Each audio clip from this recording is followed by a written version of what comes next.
Yes, ఎవరికి కళ్ళు మూసుకోవాలని లేదు, కీకా అనాలనిపిస్తే బయటికి వెళ్ళొచ్చు. చెప్పేంత వరకు ఎవ్వరూ కళ్ళు తెరవద్దు. నా మాటలు తప్ప మీకు ఈ చుట్టుపక్కల ఇంకేది వినిపించవద్దు. ఏ సౌండ్ కూడా బయటికి రావద్దు. Just take a deep breath, relax yourself, don't think anything. ఏది ఆలోచించకండి. ఇప్పుడు ఒక్కసారి మీ గోల్ని గుర్తు చేసుకోండి. ఇంతకుముందు గోల్ ఉన్నదన్నారు కదా, ఒక్కసారి గుర్తు చేసుకోండి మీ గోల్ ఏందో, మీరేం అచీవ్ చేయాలనుకుంటున్నారు లైఫ్లో. ఇందాక సార్ అన్నారు కదా, చీఫ్ గెస్ట్గా మిమ్మల్ని ఆహ్వానిస్తే ఎట్లుంటుందని. ఆ రోజు ఈ రోజు నీ గోల్ని నువ్వు అచీవ్ చేసిన రోజు, నిన్ను చీఫ్ గెస్ట్గా ఆహ్వానించిన రోజు, ఈ రోజు నీకు అత్యంత పెద్ద సభ అనేది ఏర్పాటు చేసిన రోజు, నీ తల్లి తండ్రి, నీకు చదువు చెప్పిన గురువులు, నీ ఫ్రెండ్స్, రిలేటివ్స్, ఇంకా ఎంతో మంది నీ సన్మాన సభని చూడ్డానికి వచ్చిన రోజు. అందరూ వెయిట్ చేస్తున్నారు నీ కోసం. నువ్వు కూర్చున్నావు దర్జాగా సూటు బూటు వేసుకొని, నీ పేరు పిలిస్తే స్టేజ్ ఎక్కడానికి రెడీగా ఉన్నావు. నీ పేరు పిలిచారు. అందరి కళ్ళల్లో ఆనందం, ముఖ్యంగా అమ్మా నాన్న గురువుల కళ్ళల్లో ఎక్కడ లేని ఆనందం కనిపిస్తుంది. నీ పేరు పిలవగానే నువ్వు వెళ్దామని అడుగు తీసి అడుగు పెట్టబోతుంటే సడన్ గా ఏమైందో తెలియదు, ఏదో తెలియని శక్తి నిన్ను ఆవహించింది. నీ కాళ్ళు కదలడం లేదు. అరే, నాకు ఈరోజు అత్యంత ముఖ్యమైన సభ, ఈరోజు నేను జీవితంలో అనుకున్న సాధించిన రోజు కదా, నన్ను ఆహ్వానించారు కదా, నేను ఎందుకు వెళ్ళలేకపోతున్నానని ఆలోచిస్తున్నావు. ఆ శక్తి మెల్లిగా నీ భుజాల వరకు వచ్చింది. నీ కాళ్ళు చేతులు ఏవి పనిచేయట్లేదు. నువ్వు వెళ్ళడానికి ప్రయత్నిస్తున్నావు, ఆలోచిస్తున్నావు, కానీ వెళ్ళలేకపోతున్నావు స్టేజ్ పైకి. అందరూ నీ కోసం ఎదురు చూస్తున్నారు. ఆ శక్తి మెల్లిగా నీ మెడభాగం వరకు కూడా వచ్చేసింది. మాట్లాడదామంటే మాటలు కూడా రావట్లేదు, కేవలం కళ్ళతో చూస్తున్నావు అంతే. ఆ శక్తి నిన్ను ఏమి చేయనివ్వట్లేదు. బాగా ఆలోచిస్తున్నావు, ఏమైంది నాకు, ఈ శక్తి నన్ను ఎందుకు ముందుకు వెళ్ళనివ్వట్లేదు, ఏం జరిగింది అని గట్టిగా ఆలోచిస్తే, నువ్వున్నది నీ అమ్మ గర్భగుడిలో, ఇప్పుడు నువ్వు ఉన్నది అమ్మ కడుపులో. ఎప్పట్లాగానే అమ్మ ఆ రోజు కూడా అన్ని పనులు చేసుకొని నాన్నని పనికి పంపించింది. సడన్ గా అమ్మకి ఏమైందో తెలీదు, కళ్ళు తిరిగి పడిపోయింది. ఇంటి పక్కన వాళ్ళు చూసి నాన్నకు ఫోన్ చేశారు, మీ భార్య పడిపోయిందండి, త్వరగా ఇంటికి రండి అని చెప్పేసి అనగానే నాన్న పరిగెత్తుకుంటూ వచ్చాడు. ఏమైంది, ఇప్పుడు బాగానే ఉన్నావు కదా, సడన్ గా ఏమైంది అని నాన్న అమ్మని హాస్పిటల్కి తీసుకెళ్ళాడు. హాస్పిటల్కి తీసుకెళ్లేసరికి డాక్టర్ చెకప్ చేశారు. చెకప్ చేసి చెప్పారు, అమ్మా నీకేం కాలేదు, నువ్వు తల్లికి కాబోతున్నావు అని చెప్పాడు.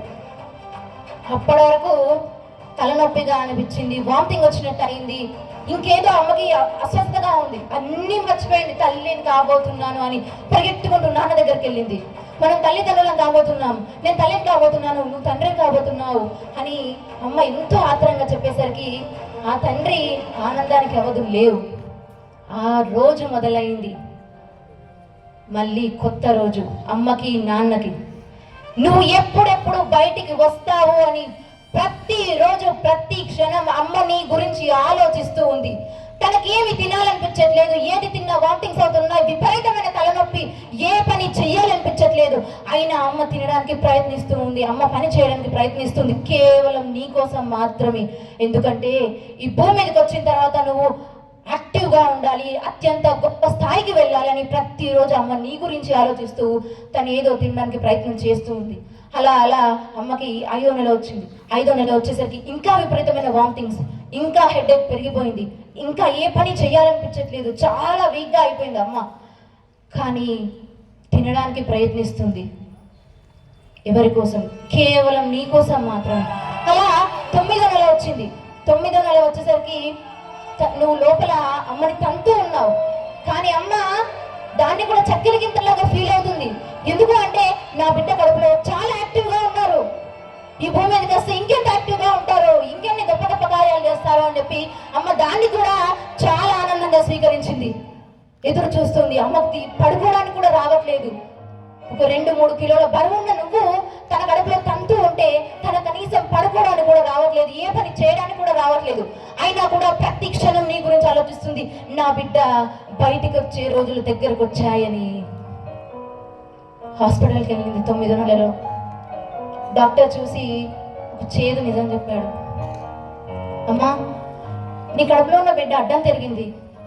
ఇప్పుడు నిన్నో లేదా నీ బిడ్డనో ఇద్దరిలో ఎవరినో ఒకరిని మాత్రమే బ్రతికించగలుగుతామని చెప్పేసి అన్నాడు.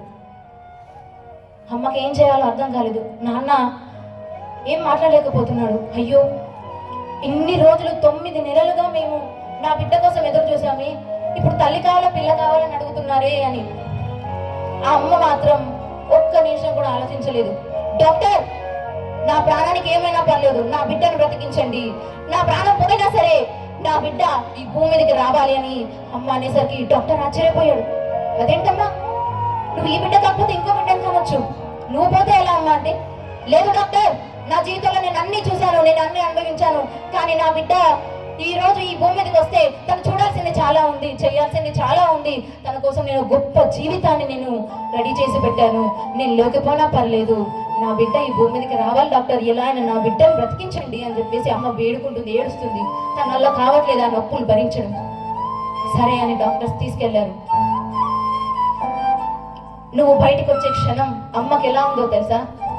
ఒక చిన్న దెబ్బ తగిలితేనే విలువెల్లాడిపోతామే, అలాంటిది ఎముకలన్నీ ఒకేసారి విరిచేస్తే ఎంత నొప్పి అయితే ఉంటుందో అంత నొప్పిని భరిస్తూ అమ్మ నీకు జన్మనిస్తుంది. ఏడుస్తుంది అమ్మ, నా వల్ల కావట్లేదు, నా వల్ల కావట్లేదు అని. కానీ తన మైండ్ లో ఉంది ఒక్కటే, కొంచెం సేపు నేను ఈ నొప్పినంతా భరిస్తే నా బిడ్డ ఈ భూమి మీదకి వచ్చేస్తుంది అని. అమ్మ ఆ నొప్పినంతా భరించి నీకు జన్మనిచ్చింది. అదృష్టవశాత్తు నువ్వు అమ్మ ఇద్దరు బ్రతికారు. దేవుడికి థ్యాంక్ యూ చెప్పింది. థ్యాంక్ యూ దేవుడా, నా బిడ్డకి నాకు మళ్ళీ పునర్జన్మనిచ్చావు. ఒక తల్లి బిడ్డకు జన్మనివ్వడం అంటే అది పునర్జన్మ. బిడ్డ పుట్టే క్షణంలో తల్లి బ్రతుకుతుందో లేదో తెలీదు, అయినా సరే బిడ్డ కోసం మాత్రమే తన జీవితం పోయినా సరే, చచ్చిపోయినా పర్లేదు అని జీవితాన్ని ఇచ్చింది. ఇలానే ఓ తల్లి తన కూతురికి జన్మనిచ్చింది. ఇంత ప్రసవ వేదన పడి ప్రతిరోజు తన కూతురు కోసమే ఆలోచిస్తుంది. ఎందుకంటే అన్ని కష్టాల నుండి బిడ్డ బయటకు వచ్చింది కాబట్టి.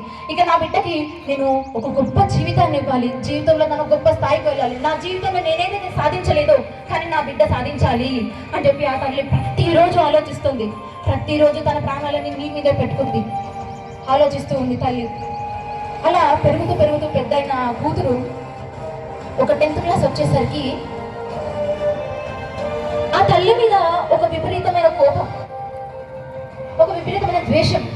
ఆ తల్లి అంటే నచ్చట్లేదు కూతురికి. ఎందుకు అంటే తల్లి నీట్గా మంచిగా బట్టలు వేసుకున్నా, ఇలా ఉండు అలా ఉండు అని ఆ కూతురికి చెప్తుంది. ఆడపిల్ల అంటే ఇలా ఉండాలి, జీవితంలో నువ్వు కూడా నీ కాళ్ళపైన నిలబడాలి, నువ్వు ఉన్నతమైన స్థానానికి వెళ్ళాలన్నా, నా జీవితంలో నేను కోల్పోయినవన్నీ నువ్వు కోల్పోవద్దని చెప్పి నేను అనుకుంటున్నాను అని చెప్పేసి ఆ తల్లి నేర్పిస్తుంది. కూతురికి నచ్చట్లేదు. ఎప్పుడు చూసినా అమ్మ అంటే కోపం. ఎందుకంటే అమ్మ చదువుకోలేదు, అమ్మకి చదువు రాదు, తెలివి లేదు కాబట్టి అమ్మ ఇలా మాట్లాడుతుంది. నేను చదువుకుంటున్నాను కదా, నాకు తెలివి ఉంది, సో నేను చేసిందే కరెక్ట్ అని ఆ తల్లి కూతురు అనుకుంటుంది. ఒక రోజు 10th క్లాస్ రిజల్ట్స్ వచ్చిన తర్వాత నాన్న దగ్గర పరిగెట్టుకుంటూ వెళ్ళింది. నాన్న నేను 10th క్లాస్లో మంచి మార్కులు సాధించాను చూడండి అని చెప్పేసి. అమ్మకు చూపించలేదు. నాన్న అడిగారు, అదేంటమ్మా అమ్మకు చూపించామంటే, అమ్మకి ఎందుకు, అమ్మకి ఏమైనా చదువు వస్తుందా, అమ్మ ఏమైనా చదువుకుందా, అమ్మకి ఏమైనా తెలివి ఉందా, నేను అమ్మకు చూపించాను, నన్ను అవసరం లేదు అని చెప్పేసి రూడ్గా మాట్లాడుతుంది అమ్మ గురించి. అది విన్న తల్లి కొంచెం బాధపడుతుంది. కానీ బాధపడి నా తల్లి 10వ తరగతిలో మంచి మార్కులతో పాస్ అయింది అని చెప్పి గొప్ప స్వీట్ తీసుకొని వచ్చింది. స్వీట్ తీసుకొచ్చి నీకు తినిపిస్తుంటే, చీ నువ్వు చేసిన స్వీట్ నాకెందుకు, నాకేమీ అవసరం లేదు, ఇది నేను కష్టపడి సంపాదించుకున్న మార్కులు, నీకేమైనా తెలివి ఉందా, నువ్వు చదువుకున్నావు, ఇవన్నిటి గురించి నువ్వు మాట్లాడుతున్నావు అని కోపంగా మాట్లాడి నువ్వు నాన్న దగ్గర డబ్బులు తీసుకొని ఫ్రెండ్స్కి పార్టీ ఇవ్వడానికి బయటికి వెళ్ళావు. వెళ్ళేసరికి వెళ్తుండగా రోడ్ పైన చూసుకోకుండా యాక్సిడెంట్ అయింది, లారీ గుద్దేసింది, విపరీతమైన రక్తం పోయింది. వెంటనే ఇంటికి కాల్ వచ్చింది, ఇలా మీ పాప రోడ్ పైన యాక్సిడెంట్ అయిందని చెప్పేసి. ఆ తల్లి పరిగెట్టుకుంటూ హాస్పిటల్కి వెళ్ళింది. డాక్టర్ చూసి, అమ్మా నీ కూతురికి విపరీతమైన రక్తం పోయింది, ఇప్పుడు అర్జెంటుగా నీ కూతురికి బ్లడ్ ఎక్కించాలి, లేదంటే నీ కూతురు చనిపోతుంది అని చెప్పేసరికి ఆ తల్లికి ఏం చేయాలో అర్థం కావట్లేదు. డాక్టర్ ఒక్కసారి నా బ్లడ్ చెక్ చేయండి, ఒకవేళ నా బ్లడ్ నా కూతురికి సరిపోతే ఎక్కించండి అని చెప్పేసి ఆ తల్లి వేడుకుంటుంది, ఏడుస్తుంది. డాక్టర్స్ చెక్ చేశారు, చెక్ చేసి చూసేసరికి బ్లడ్ అనేది మ్యాచ్ అయింది. వెంటనే ఒక బాటిల్ బ్లడ్ తీశారు కూతురికి ఎక్కించడానికి. బ్లడ్ బాటిల్ తీసుకొని వెళ్తుండగా అనుకోకుండా బ్లడ్ బాటిల్ పగిలిపోయింది. ఇప్పుడు ఏం చేయాలో అర్థం కావట్లేదు ఆ డాక్టర్స్ కి. ఇంకో బ్లడ్ తీస్తే తల్లి చనిపోతుంది, ఆల్రెడీ తల్లి చాలా వీక్ గా ఉంది. ఇప్పుడు బ్లడ్ ఎక్కించకపోతే కూతురు చనిపోతుంది. ఆ తల్లి దగ్గరకు వచ్చి చెప్పారు డాక్టర్, అమ్మ అనుకోకుండా ఇలా బ్లడ్ బాటిల్ పగిలిపోయింది, ఇప్పుడు ఏం చేయాలో మాకు అర్థం కావట్లేదు, అర్జెంటుగా నీ కూతురికి బ్లడ్ ఎక్కించాలి అని చెప్పి. ఒక్క క్షణం కూడా ఆలోచించకండి డాక్టర్, నా చివరి రక్త బొట్టు వరకు నా కూతురికి దారపోవడానికి నేను రెడీగా ఉన్నాను, నా కూతురు ప్రాణం నాకు ముఖ్యం, నా కూతురుని ఎలాగైనా బ్రతికించండి డాక్టర్ అని ఏడుస్తూ ఉంది. డాక్టర్స్ తీశారు, చివరి రక్త బొట్టు వరకు పోసి ఆ తల్లి చనిపోయింది, కూతురు బ్రతికింది. కూతురు కోలుకున్న తర్వాత ఇంటికి వచ్చింది. ఒక 1 వీక్ తర్వాత తను కోలుకున్న తర్వాత నాన్న వెళ్ళి అడిగింది, నాన్న అమ్మ ఇక్కడ అని. నాన్న గోడ మీద ఫోటో చూపించాడు. ఇన్ని రోజుల్లో ఏ రోజైనా నువ్వు అమ్మని అమ్మ అని పిలిచావా ప్రేమగా? ఏ రోజైనా మీ అమ్మని తిన్నావా అని అడిగావా? ఏ రోజైనా అమ్మ నీ ఆరోగ్యం ఎలా ఉందని అడిగావా? అమ్మ నువ్వు ఏం సాధించాలని లైఫ్ లో అనుకున్నావని అడిగావా? ఏ రోజు అడగలేదు. ఎప్పుడు చూసినా అమ్మ చదువుకోలేదని, ఏమీ తెలియలేదని ఎప్పుడు చులకన చేసేదానివి. ఈ రోజు అమ్మ తన చివరి రక్త పొట్టు వరకు నీకు దానం చేసి తన ప్రాణాలని వదిలేసింది. నువ్వు పుట్టినప్పుడు తను బ్రతుకుతుందో లేదో అని కంగారు పడ్డాం, కానీ అదృష్టశాతం అప్పుడు అమ్మ బతికింది. కానీ ఇప్పుడు అదే నీ వల్ల మళ్ళీ అమ్మ చచ్చిపోయే పరిస్థితిని తీసుకొచ్చావు. ఏ రోజైనా నువ్వు అమ్మని ప్రేమగా మాట్లాడించావా? అవును, మీ అమ్మ చదువుకోలేదు, కేవలం నీకోసం మాత్రమే అమ్మ చదువుకోలేదు. అవును, మీ అమ్మకి తెలియలేదు, ఎందుకంటే తనకి భర్త పిల్లలు తప్ప ఇంకో లోకం తెలియదు కాబట్టి.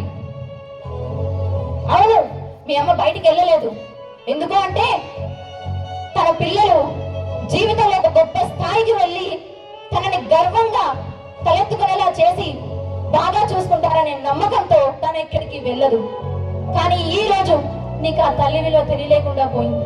ఈ రోజు అమ్మ లేదు, చనిపోయింది అనేసరికి ఆ కూతురు ఆ ఫోటో తీసుకొని పట్టుకొని ఏడుస్తుంది. అమ్మా ఒక్కసారి రా అమ్మ, నేను చేసిన తప్పేంటో నేను తెలుసుకున్నాను, ఒక్కసారి రా అమ్మ, ఇంకెప్పుడు నేను ఈ తప్పు చేయనమ్మా, నీ విలువ ఏంటో నాకు తెలిసొచ్చిందమ్మా అని చెప్పి ఏడుస్తుంది. బోరున ఏడుస్తుంది, రావట్లేదమ్మా. ఒక్కసారి ఆలోచించండి మీ అమ్మ గురించి. ఏ రోజైనా మీ అమ్మ నీ దగ్గరకు వచ్చి నాకు ఇది కావాలి అది కావాలి అని అడిగిందా? ఏ రోజైనా నాకు ఈ కూర నచ్చలేదని మీతో అందా? ఏ రోజైనా మీరు ఏదైనా కోప్పడితే తను తిరిగి మిమ్మల్ని కోప్పడిందా? వాళ్ళ కోపం క్షణకాలం మాత్రమే ఉంటుంది, మనసులో పెట్టుకొని సాధించే కోపం కాదు. ఒక్కసారి ఆలోచించండి, ఎంతమంది అమ్మని తిన్నావా, నీ ఆరోగ్యం ఎలా ఉంది అని అడుగుతున్నారు. ఇలానే ఒక కొడుకున్నాడు. ఎలా అంటే ప్రతిరోజు స్కూల్కి వెళ్ళాలనిపించదు, డుమ్మ కొట్టాలనిపిస్తుంది. నాన్నకు తెలియకుండా ఎగ్గొట్టేవాడు స్కూల్ ఎక్కువగా. ఫోన్ కావాలి, ఫ్రెండ్స్తో ఆడుకోవాలి, ఫ్రెండ్స్తో బయటికి వెళ్ళాలి, షికార్కి వెళ్ళాలి, బైక్ కావాలి, బైక్లో తిరగాలి అని ఎప్పుడు ఆలోచించేవాడు. నాన్నని ఎప్పుడు ఇబ్బంది పెట్టేవాడు. నాన్న ఫోన్ కొని అని చెప్పేసి అడిగాడు. ఫోన్ అడిగితే నాన్న అన్నాడు, ఇప్పుడు వద్దు, కొన్ని రోజులు అయిన తర్వాత నేను నీకు ఫోన్ కొనిస్తాను, ఇప్పుడు అవసరం లేదు నీకు ఈ ఏజ్లో ఫోన్ అని చెప్పేసి కోపంతో అప్పుడు వెళ్ళిపోయాడు. ఇంకోసారి వచ్చాడు, నాన్న నేను ఫ్రెండ్స్తో బయటికి వెళ్తాను, అందరం ట్రిప్కి వెళ్తున్నామంటే, నాన్న అలాంటివి ఈ ఏజ్లో నీకు ప్రమాదకరం, నువ్వు వెళ్ళకూడదు అని చెప్పేసి నాన్న అన్నాడు. అప్పుడు కోపంగా వెళ్ళిపోయాడు. ఇంకోసారి వచ్చాడు, నాన్న మా ఫ్రెండ్స్ అందరికీ స్కూటీలు ఉన్నాయి, బండ్లు ఉన్నాయి, నాకు కూడా ఒక బండి కొని అని చెప్పేసి నాన్నని అడిగాడు. అప్పుడు కూడా నాన్న ఈ ఏజ్లో నీకు బండి అవసరం లేదు నాన్న, నీకు టైం వచ్చినప్పుడు ఖచ్చితంగా నేను బండి కొనిస్తాను, కానీ ఇప్పుడు మాత్రం బండి వద్దు నాన్న అని చెప్పేసి అనేసరికి ఆ కొడుక్కి ఇక విపరీతమైన కోపం వచ్చేసి నాన్నని తిట్టేసి ఇంట్లో నుంచి కోపంగా బయటకు వెళ్ళిపోయాడు. నాన్న భయపడిపోయాడు ఒక్కసారి. అయ్యో నా కొడుకు ఇప్పుడు ఏమైనా చేసుకుంటాడా అని చెప్పేసి నాన్న వెనకాలే వెళ్ళాడు అబ్జర్వ్ చేయడానికి. వెళ్ళి చూస్తే నాన్న చాటుగా నిలబడి వింటున్నాడు. ఈ కొడుకు వాళ్ళ ఫ్రెండ్స్తో మాట్లాడుతున్నాడు. అరే అసలు మా నాన్న ఏంట్రా ఇలా ఉన్నాడు, ఒక ఫోన్ అడిగితే ఫోన్ కొనియాడు, మీతో బయటికి వెళ్తా ఫ్రెండ్స్తోని అంటే ఫ్రెండ్స్తో బయటికి వెళ్ళనియాడు, ఈరోజు బండి అడిగినా బండి ఇవ్వలేదు. అసలు ఎందుకు రావేడు నాకు, వీళ్ళు లేకపోతేనే నా లైఫ్ బాగుంటుందేమో అనిపిస్తుందిరా నాకు, అసలు మా నాన్న చచ్చిపోతేనే లైఫ్ బాగుపడుతుందేమోరా, నాకు ఇట్లనే అనిపిస్తుందిరా. అసలు ఇలాంటి సాడిస్ట్ నాన్నలు ఉంటారా అవరా, అసలు ఏం ఆలోచిస్తున్నారా కొడుకు గురించి, అసలు నా గురించి మనం ఆలోచిస్తున్నాడా మా నాన్న అని చేతిలో సిగరెట్ పట్టుకొని మాట్లాడుతున్నాడు ఫ్రెండ్స్తో. అది చాటుగా విన్న నాన్నకి ఒక్క మాట మాట్లాడలేకపోయాడు. అలానే వెనక్కి వచ్చేసాడు. ఆ బాధ బయటికి రావట్లేదు నాన్నకి. అమ్మ ఏడవగలుగుతుంది, అమ్మకి ఏదైనా బాధ అనిపిస్తే అమ్మ ఏడవగలుగుతుంది, కానీ నాన్న ఏడవలేడు. ఈవెన్ అమ్మ ముందు కూడా నాన్న ఏడవలేడు. ఆ బాధ లోపలనే ఉంటుంది. ఆ తండ్రి కూడా భార్యకి చెప్పుకోలేకపోయాడు. ఎందుకంటే తను ఎక్కడ బాధపడుతుందో, అయ్యో కొడుకు ఇలా సిగరెట్లు తాగుతున్నాడు, తల్లి తండ్రి అంటే విలువ లేదు అని ఎక్కడ ఆ తల్లి ఇదైపోతుందని చెప్పలేదు. వాళ్ళ ఫ్రెండ్కి ఫోన్ చేసి బాధపడ్డాడు. అరే నా కొడుకుని ఇలా చూసాను ఈ రోజు, నా వల్ల కావట్లేదు, నా గుండెంతా బరువెక్కిపోయిందని నాన్న బాధపడి అలానే ఇంటికి వచ్చేసాడు. ఇంటికి వచ్చి పడుకున్నాడు. రాత్రి అయింది. అమ్మ భోజనానికి పిలిచింది నాన్నని, కొడుకుని కూడా పిలిచింది. నాన్న లేవట్లేదు. కొడుకుని పిలిచింది, అరే మీ నాన్న లేవట్లేదు, ఒకసారి చూదురారా అని. ఏ పో, నా పని నాకుంటే ఊకే నన్ను పిలుస్తామని ఫోన్లో ఆడుకుంటున్నాడు. వాళ్ళ అమ్మ వాళ్ళ ఫ్రెండ్కి ఫోన్ చేసింది, నాన్న వాళ్ళ ఫ్రెండ్కి, ఇలా లేవట్లేదంటే ఒకసారి చూడండి వచ్చండి అంటే గబగబా వచ్చి హాస్పిటల్కి తీసుకెళ్లారు నాన్నని. నాన్న అప్పటికే హార్ట్ అటాక్తో చనిపోయాడు. కొడుక్కి ఫోన్ వచ్చింది. వెళ్ళి చూసరికి నాన్న చనిపోయి ఉన్నాడు. ఎలా జరిగింది అంకుల్, అసలు ఇప్పటివరకు బాగానే ఉన్నాడు, మార్నింగ్ బాగానే ఉన్నాడు కదా మా నాన్న, ఏమైంది మా నాన్నకి అసలు అని ఆ కొడుకు అడుగుతుంటే వాళ్ళ నాన్న వాళ్ళ ఫ్రెండ్ చెప్తున్నాడు, ఈరోజు నువ్వు మీ నాన్న బండి కొనివ్వలేదు అని మీ ఫ్రెండ్స్తో మా నాన్న చచ్చిపోతే బాగుండ్రా, ఇలాంటి నాన్న ఎవరికి ఉండడ్రా, ఒక కొడుకుని అర్థం చేసుకోలేకపోతున్నారు, పిల్లల ఫీలింగ్స్ అర్థం చేసుకోలేకపోతున్నాడు, పిల్లలకి ఏం అడిగినా ఇవ్వట్లేదు అని నువ్వు సిగరెట్ తాగుతూ మాట్లాడిన మాటలు మీ నాన్న విని ఆయన గుండె తట్టుకోలేక మీ నాన్న హార్ట్ అటాక్తో ఈరోజు చచ్చిపోయాడు అనేసరికి ఆ కొడుకు ప్రపంచం ఒక్కసారి స్తంభించిపోయింది. వాడికి నోట మాట ఒక్క మాట కూడా రావట్లేదు. ఇంత జరుగుతుందని వాడు అనుకోలేదు. నాన్న అంత్యక్రియలు మొదలయ్యాయి. చివరిసారిగా నాన్నకి చెవిలో వాళ్ళ ఆచారం ప్రకారం 3 సార్లు నాన్న నాన్న నాన్న అని చెప్పమన్నారు. వెళ్ళాడు. మొదటిసారి నాన్న అన్నాడు, రెండోసారి నాన్న అన్నాడు, మూడోసారి వాడికి రావట్లేదు నాన్న అని. ఎందుకంటే వాడికి తెలుసు అదే చివరిసారి వాడు నాన్నని నాన్న అని పిలవడం, ఇప్పుడు పిలిస్తే జీవితంలో వాడు నాన్న అని పిలవలేడు నాన్నని. ఈ భూమి మీద ఎవరినైనా అమ్మ అని పిలవచ్చేమో, కానీ కేవలం మీ నాన్నని మాత్రమే నాన్న అని పిలవగలుగుతారు. వాడు పడి ఏడుస్తున్నాడు నాన్న మీద, నాన్న లే, నేను చేసిన తప్పేంటో నాకు తెలిసింది, నేను ఇంకెప్పుడు జీవితంలో సిగరెట్ తాగను నాన్న, నేను మంచి పొజిషన్ లో ఉంటాను నాన్న, నేను గర్వంగా తలెత్తుకునేలా చేస్తానన్న, నేను అనుకున్న సాధిస్తానన్న, నాకు ఏ పండొద్దు, ఏ ఫోన్ వద్దు, నువ్వు చెప్పింది మాత్రమే వింటాను నాన్న. ఇన్ని రోజులు నువ్వు లేకుంటే బాగుండు అనుకున్నాను, కానీ నువ్వు లేకపోతే ఈ ప్రపంచమే లేదని ఇప్పుడు తెలిసింది నాన్న, లే నాన్న అని ఏడుస్తున్నాడు.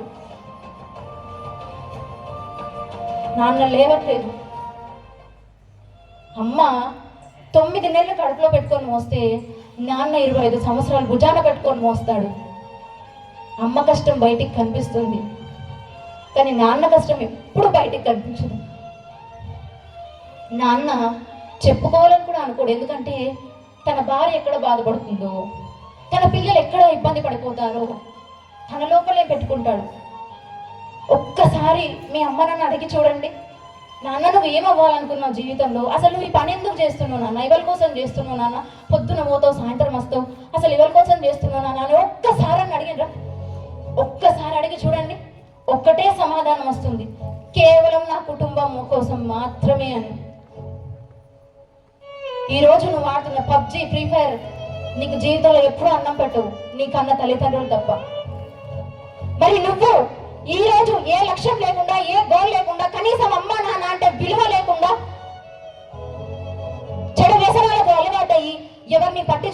జీవితాన్ని వ్యర్థం చేసుకుంటున్నావే. మరి నువ్వంటూ ఎప్పుడు వాళ్ళని చూసుకుంటావు? ఇప్పుడు వాళ్ళని చూసుకుంటున్నారు కదా, వాళ్ళని నువ్వెప్పుడు చూసుకుంటావు? ఒక్కసారి ఆలోచించండి. ఈ రోజు మీరు వేసుకున్న బట్టలు ఎవరు ఇచ్చినవి, మీరు తింటున్న తిండి ఎవరు ఇచ్చింది? ఈ రోజు మీరు స్కూల్లో ఉంటున్నారంటే కారణం ఎవరు? మీ అమ్మ నాన్న కాదా? అమ్మ నాన్నని నాకేమిచ్చావమ్మా, నాకేమిచ్చావు నాన్న అని అడిగే ముందు ఒక్కసారి ఆలోచించుకోండి. వాళ్ళు జన్మనివ్వడమే గొప్ప, జన్మనివ్వడమే గొప్ప. అంతకు మించి ఇంకా ఏం అడిగే అధికారం, హక్కు రెండు నీకు లేవు. నీకేదైనా కావాలంటే కష్టపడు, ఇష్టపడి పని చేయి, సాధించు. మీ అమ్మ నాన్నని గర్వంగా తలెత్తుకునేలా చేయి. వాళ్ళని నువ్వు బాగా చూసుకో. ఆ మాట ఇవ్వు ఒక్కసారి అమ్మకి నాన్నకి. నేను మిమ్మల్ని బాగా చూసుకుంటానమ్మా, నేను మిమ్మల్ని బాగా చూసుకుంటానా అని ఒక్కసారి మాట ఇచ్చి చూడండి. ఆ ధైర్యం ఇంకెవ్వరిచ్చినా రాదు, కన్న పిల్లలు ఇస్తే తప్ప.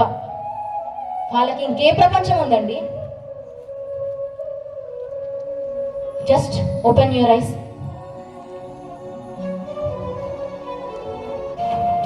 ఆలోచించండి. ఎంతమంది ఈరోజు ఒక్క 5 నిమిషాలు మీ అమ్మ నాన్నతో మాట్లాడుతున్నారు? డే అంతా స్కూల్లో ఉంటున్నారు కదా, ఇంటికి వెళ్ళిన తర్వాత ఒక్క 5 నిమిషాలు, అమ్మ పొద్దు నుంచి ఏం చేశావు నువ్వు ఇంట్లో? నాన్న ఈరోజు నీ పని ఎలా గడిచింది? నీ పని ఎలా కష్టంగా ఉంటుందా, ఈజీగా ఉంటుందా? ఎంతమంది మాట్లాడతారు? నాన్న నీకు ఏం కావాలని ఎప్పుడైనా అడిగారా? నాన్న అడిగినా కూడా చెప్పడు. ఎందుకంటే తనకే ఉంటుంది ఇది కావాలి అది కావాలని. కానీ కేవలం పిల్లల కోసం మాత్రం అన్ని వదిలేసుకుంటాడు. అన్ని వదిలేసుకున్నాడు ఆల్రెడీ. తనకు కావాల్సింది కేవలం నువ్వు జీవితంలో గొప్ప స్థాయికి వెళ్ళి వాళ్ళని బాగా చూసుకోవడమే కావాలి. ఎంతమంది మీ నాన్నల్ని అమ్మల్ని వెనకాల తిట్టుకుంటున్నారు? నాకు ఇది ఇవ్వట్లేదు, అది ఇవ్వట్లేదు, ఇక్కడ పంపించట్లేదు, అక్కడ పంపించట్లేదు, మమ్మల్ని అర్థం చేసుకోవట్లేదు. ఎంతమంది? ప్రతి ఒక్కరు ఆల్మోస్ట్. వాళ్ళే లేకపోతే ఈ రోజు నువ్వు ఇక్కడ కూర్చునేదానివా? వాళ్ళే లేకపోతే నేను ఈ రోజు ఇక్కడికి వచ్చేదాన్నా? ఎస్, నేను చెప్తున్నాను ప్రౌడ్గా, మా అమ్మ నాన్నకు నేను మాట ఇచ్చాను, మిమ్మల్ని నేను బాగా చూసుకుంటానని. చూసుకుంటున్నాను. మరి మీరు ఇస్తారా మీ అమ్మ నాన్నకి మాట? ఇస్తారా? ఇస్తారా? ఇక్కడ ఎంతమంది పేరెంట్స్ ఉన్నారు? హ్యాండ్ రైజ్ చేయండి. ఇప్పుడు కాదు, నేను చెప్పినప్పుడు. ఓకే, పేరెంట్స్ ఉన్నా ఇక్కడ లేకపోయినా ఈ రోజు ఇంటికి వెళ్ళి ఒక పని చేయండి. రేపు వచ్చి మీ టీచర్స్ చెప్పండి. ఇంటికి వెళ్ళిన తర్వాత మీ అమ్మకి నాన్నకి ముందర కూర్చొని, అమ్మ నాన్న ఇన్ని రోజులు నేను తెలిసి తెలియక నేను తప్పు చేస్తుంటే క్షమించండి. ఇక మీదట నాకు లైఫ్ అంటే ఏంటో తెలిసి వచ్చింది. నాకు ఒక గోల్ ఉంది. నేను ఆ గోల్ సాధించి మిమ్మల్ని ఖచ్చితంగా బాగా చూసుకుంటానమ్మా, బాగా చూసుకుంటాను నాన్న. మీరు ఇంకా కొన్ని రోజులు మాత్రమే కష్టపడేది, ఇక జీవితాంతం నేను చూసుకుంటానని ఒక్క మాట ఇవ్వండి. ఆ ఆనందం కూడా వాళ్ళు ఎవరికి చెప్పుకోవాలో తెలియదు. అంత టైం మనకెక్కడ ఉంది? మనకి ఎంతసేపు ఆ ఫోను, ఫ్రెండ్స్. ఒక్కసారి మీ పేరెంట్స్ అని చూడండి, మీ ఫ్రెండ్స్ ఎక్కడ ఉన్నారు? ఎప్పుడు మీరు మీ ఫ్రెండ్స్తోనే ఉంటారా? మీ జీవితం మీరు గడుపుతున్నారని?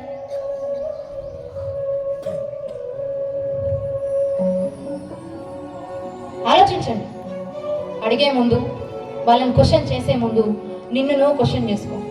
మళ్ళీ చెప్తున్నాను, తల్లి తండ్రిని ఏమిచ్చావు అని అడిగే ముందు ఒకటే గుర్తు చేసుకోండి, వాళ్ళు నీకు జన్మనిచ్చారు.